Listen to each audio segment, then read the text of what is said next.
Hi there! It's the 2nd of January 2021, a brand new year. It's been a while since you've had any videos out of my train room, and last year wasn't that inspiring in many reasons. One of the things that happened was that my mother died, but I got a beautiful work that she made of one of the first trains ever existing. She had a beautiful life.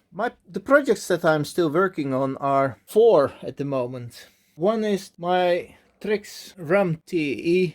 It stopped working. It will not respond to any writing commands.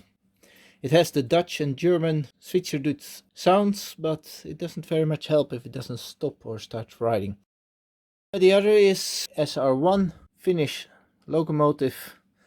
It's gonna be mounted on a BR185. Yeah, too bad. Also, that was a Trix Märklin Sound Decoder. That also doesn't work. So I suppose there's something wrong with either the Märklin things or the Diki guys, but they don't work together. And so after a year of running, all of a sudden they stop responding.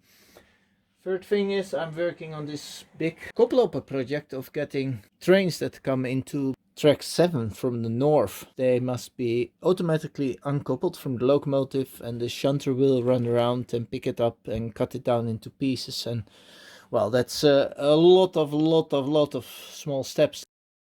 The problem is that the Kreuz telex coupler isn't that reliable. It has problems simply to couple and stay coupled.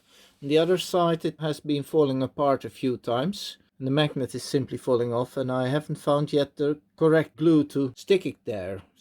So that's already 3 locos that are not working as I hoped to, and that is not very inspiring. Then I also have troubles with my newest stuff. I have a Russian train.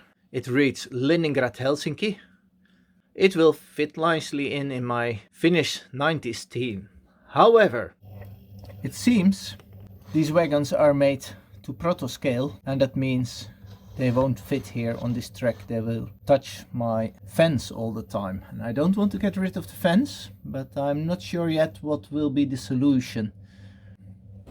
And then there's project 5, and that is that I have updated my computer, because I'm doing all kind of other things as well for all the other electric and motorcycle and whatever repair projects.